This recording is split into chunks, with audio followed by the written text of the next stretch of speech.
Zoe, merong Dune, meron ding Yuho 1, at meron ding reset with the Dahlia. On a match point, ang WeTrend ngayong laban. So ano nga ba yung pagbabawi na gagawin dito ng Barcode? May huli ba? May sustain na gagawin early game pa lang? Or magka-counter-invade ba sila? Well, technically, si Arise talaga dito yung makakasagot niyan eh. And take me back to 2020, take me back to 2024. Tara, Ogran, Dune, Jungle. Match up. This is 2024 at its finest. December, KIC 2024.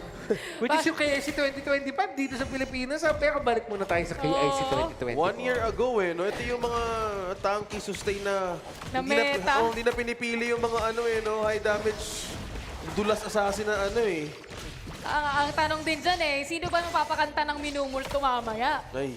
Kasi parehong last game nila para sa first round robin, na kanino kaya yung uling halaka? Dito sa may bandang ibaba, maaga nga salpukan. Si Darpin medyo panado pero dahil may wave breaker naman yung Dahlia po pwede siya mag-heal. Pero yung flash na gano'n, hindi mo mamantakin. Nandyan na yung wave breaker. Maghiling-galing ka lang muna dyan, Darpin. Pero si VVV masyadong mainit.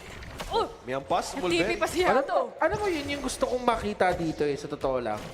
The ID, pero kamuti ko na si Darpin doon, nakatokos pa. Good zone out. Masyadong malalim. Ito yung gusto kong makita ngayon. Paano naman kapag hindi aggressive na roamer, yung ginagamit ni Maze, anong itsura ng side ng WeTrend? Oo, yung killer instinct kanina ni Maze, paano ba gagana? Grabing adjustment no? Oo, kumbaga parang yung killer instinct, kailangan mo maging nurturing, nurturing soul. Biglang nag-babysit ka. Hindi kayo taga-dilig, kayo nag-open Ayan. Out lang. Zone out, regen, reset. I think they're more closely looking to a bigger picture kung paano mo nga pa mabe-benefit yung ultimate na isang Dolly. Ito mo may frontline. Kinonect na yung wifi. Kinonect na yung wifi. Si Baldus with the death precipice. Pero hindi pa sila magko-commit ng clash. Although si Arise masyadong matikas. Sisimulan yung bakbakan dito sa blue box. Sino pa makakakuha? Pero ito naman dahil na-stun. Si Slime ang unang tutumba. Baldus sa may likuran. Meron siyang Conductor of Souls. Pwede niyang i-commit pero hindi niya pa pinibitawan. Arise pulato yung buhay. Mamamatay. Brought to you by Baldus. At tingnan naman si VVV. Pinatawan niya lang yung mga miyembro ng Ako si Bandus dito, hindi na naman mapipigilan to. Ako si Bandus at hindi niyo ako mapipigilan. Tatlo na wala doon from WeTrend. Reaction time ng Barcode is online. Sa nangyaring skirmish na yon, daan-daan na rin kumuha ng mga naiwang buff dito sa kampo ng WeTrend. Kayo ang nag-invade, kayo ang nakuhaan. Ganun talaga ang kaganapan doon.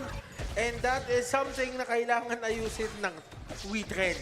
Ang kailangan bantayan dyan is yung timers na nalalaman ngayon ng side ng Barcode kasi sila yung pumatay nung red buff. Time is ticking. Clock is ticking ngayon, pero mukhang may invade. Ay, naku! Uy! Flash in with a Good mulberry power. Tinamaan si Darpin pero hindi naman siya mag-overall commit dito. Pulato si Mates. Umabot yung normal hits. At dyan na naman yung Arrow Storm. Masyado nang masakit. Double kill sana kay BBB yun. Kaso ang problema, pagpasok niya, tinamaan siya ng gold card. Sakit. Naano siya Denied no? Naano siya ng police. Stop! Ito yung wonders ng isang Direnji. You have full utility on yourself. Hindi ka basta mamatayan. The cleanse alone. Sobrang gana talaga kung may ganito kayong crowd control kung kalaban sa farm lane. Legal immunity lang. Ang mahirap naman dito, BBB, halos spammable yung Arrow Storm. So dito pa lang, pwedeng ma-force yung Wither na mag-babysit ng lane na to. So as the camera goes to our two objectives being present, pwede nang pagkagawan ang damage buff na ito. Mukhang nakaspot dito ang Barcode, two members from WeTrend. Ito sa may banda likuran, yo-yo blitz ka ng dyan. Maze ang gusto niyang kunin. Kasama pa niya dito si Pero wala Slime. Conductor of Souls Pero to. maiipitan sila sa may bandang likod. Slime will take its toll. Arise nandun sa harapan. Pero masyadong masakit. And Baldus already in a double kill. Mukhang po pwede pa mag-triple kill.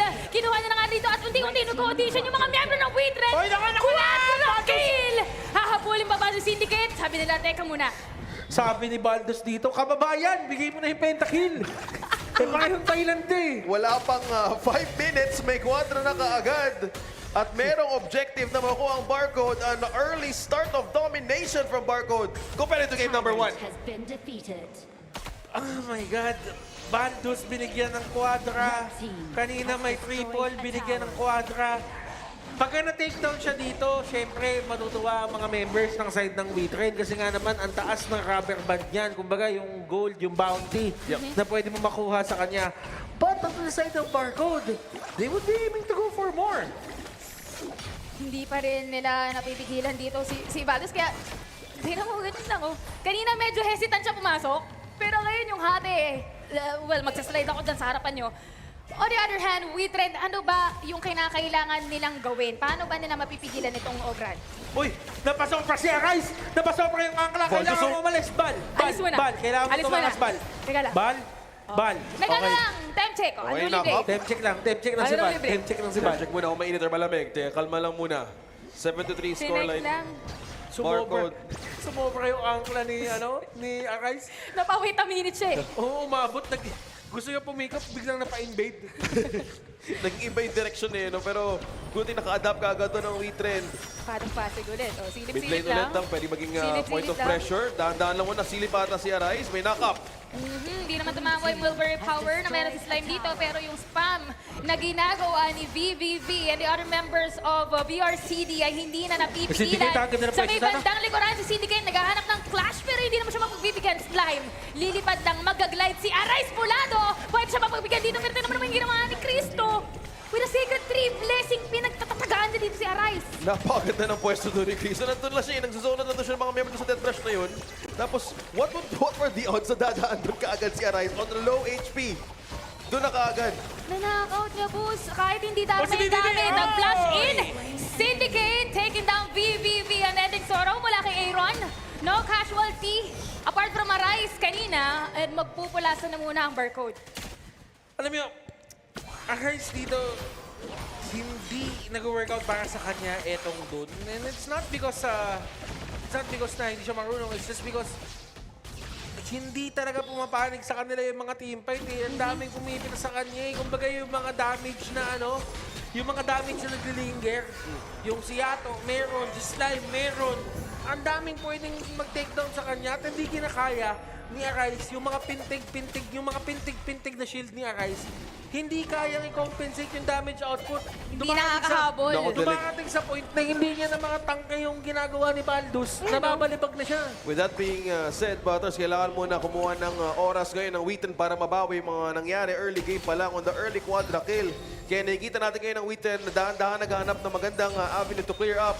Habang dinedeny ng Barcode ang pagpasok ng mga minions dito sa top lane. Wala muna makakalapit. Hanap muna ng opening. Pero may wave na nag-push pa ba from Barcodes. Push na ginawa dito against WeTrend. And Chris 2 being very active sa ating mapa. Maze getting away. Walang tatama sa kanya pero Uy! nandun si Baldus. Grabe, sakit. Kalahati buhay, may sumapa ng loob. Grabe yung Arrow Storm, ang sakit. Tapos pag binigdot mo yung skill 1, marireset din nun agad yung ulti eh. So ganun na lang ngayon, ini-spam no? Parang kahit wala silang dolya po pwede. WeTrend, nag-iingat sila dito. Hindi sila po pwedeng mag-overall commit. Kompleto pa yung mid lane. At mukhang pipilitin naman ng Barcode yung taas na linya. Darfin just clearing the waves. Pero I don't feel like magiging enough to dahil si VVV, another Arrow Storm. Hindi na rin kakayanin tangkihin pa. Pero Aaron, nope, hindi na sila magko-commit. Dahil sinabi nyo nga dito na spammable nga dahil sa Dolly ang mga toolkit ng WeTrend. Pwede mag-force ng resources out of a team fight pero nanakaw doon. Hindi Ang niya objective nakuha. hindi nakuha doon at dahan-dahan ding isa. Babantayan ang first turret dito sa gitna ng WeTrend. So Barcode slowly doing cleanup. At habang nangyayari lahat ng yun, bumabawi ang WeTrend in terms of cross-map objective. Pero mukhang mahirap din lumabas sa mapa kung ganito katapat mo na nagsimula ng maaga. And okay lang din kasi naka-Red GD naman sila. As long as nagtutuloy-tuloy yung damage output ng Red G, they have the capability to take down sila Baldus kasi yan din talaga yung specialty. Yung pag-trickle down ng buhay. Kumbaga ano nga ba yun? Yung reap ng buhay ng mga members dito ng katulad ng Patty, Yeah. Okran. Yung Yan yung mga gusto yung target eh. Makakapag-shred yan, lalo pag Oo, tumama yun, yung shred, golden card shred niya. tuloy, shred, Ayan, shred eh. pala, shred. Shred. Okay lang yun. shredding the power of HP. Yes.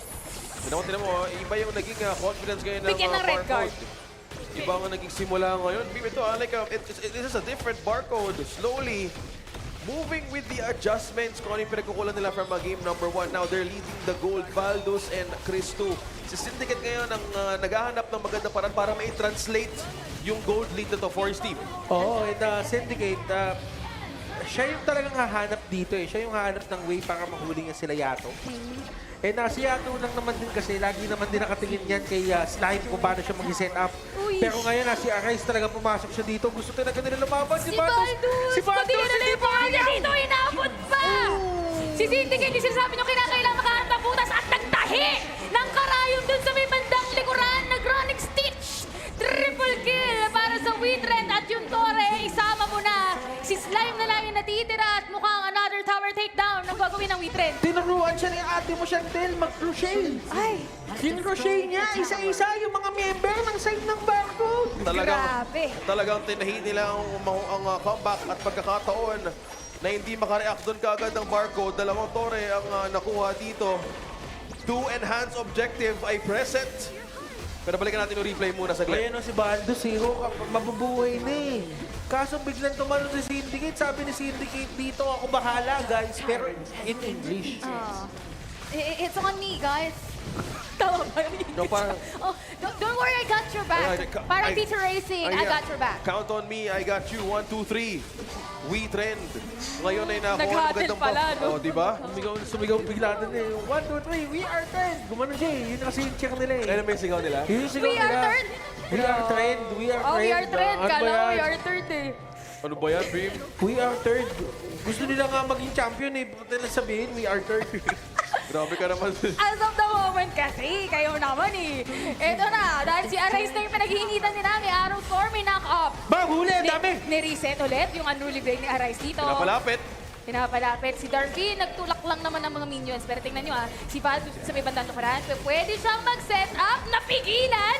Arise, papasok. Conductor of Soul has been committed as well. At Baldus, magre-regen lang muna. Aray ko. Ganda ng zone out na ginawa doon ng Witrend. Slowly forcing out habang lahat ng waves is slowly nag-clear from mid to bottom. A complete buy time to equalize the map. Dalo, ang naiiwan na lang ditong Torre na complete pala is completely the mid lane. Oo. Very complete. Di ba? Salamat. Ba't ka tama-tama, babe? Tama! Very Tama, complete very na. complete. Tama. Sinuportan ko yung sinasabi mo. Maraming Tropa salamat. mo. Uy. Thank you, Na, Trop. Ano ba naman? Na nangyayari sa kaka-holding hands. Ah, Maraming salamat, Tropa. oo. Ayun na. Oh, tingnan mo. Dahil Shadow Overlord na to. Hindi tayo TNT pero tropang alam kita. Maganda yung mga punchline mo ngayon. Mapapaalam yung ka talaga. Oo, pero si Syndicate dito, tingnan mo yung gagawin niya. Uy, Flash magpilitan na mag-flash out si BBB dito. And good heads up play. Kasi sa totoo lang, tatanungin mo talaga siya ng mga panahon na yun eh. Nakakamdaman niya na eh, kasi nandun na din si, nandun na din si Aaron. Yeah. Matitempo na siya nun eh. So doon pa lang may pagkakataon na kaagad yung Witrend from the zone na wala silang pick-off. At teka lang, sino kukuha nito? Maganda yung pwesto dun sa may banda Nicola, pero na-steal ni Baldus right under the noses of Witrend. At ngayon, Conductor of Soul, pinatapos sa may bandang gitna, nakapag-free na si Syndicate ng kanyang buhay na dito, pero inabot ng mga Fireflies na meron si Slime. Darwin, hindi na abuli pa, pero pwede pa sana isa lang ang casualty onto the side of Witrend. Pero yung Shadow Overlord nakuha ng barcode. Oh, Baldus. and it's something na kaya bang mawala ngayon ng side ng Witrend because they do have that DNG na kayang kontrolin yung mga ganitong klaseng alam mo yun, may consistent damage sila doon. Pero si Aaron dito, nabalibag. That's the passive kicking in para dito sa side ng barcode. Grabe naman! From the Grabe crucial yung kill theft, nabuhayan ngayon ng loob ang barcode. Yung mga apparition ni Baldus, yun yung kumitel. Tuloy-tuloy lang ang kanilang pwersang gagawin. Pwede nila i-show yung top lane. Baldus still standing tall. Arise and the other members of Witrend. Just clearing the waves na wala din yung Drake sa gitna. Naku po, masyadong malapit. Naiwan si Baldus, hindi yun yung shot call. Naku po, staying too Cristo? close to the sun. Alis lang muna. Si Cristo, kaya habulin to, Hinahabol. kaya habulin Secondary to. blessings, Kaya habulin Syndicate, to. magtatahe, nag-star-star na siya doon sa may bandang gilid, pero hindi kinaya ng power graduation, naiwan si Darwin! At ang barcode, unti-unting nagsusulsi. Sabi kasi dito, tahi ka ng tahi. Paano kaya pag ikaw sinulit ko? Naku. Sinulit siya sa mukha eh. Hirap na Niliteral eh. Oo, sinulit. Niliteral. May literal nga ang dalawang high ground turret ngayon ng Witrend. Pilit pa nila Si to. Chris! Naku, tinawag Pwede ka, nila ipilit!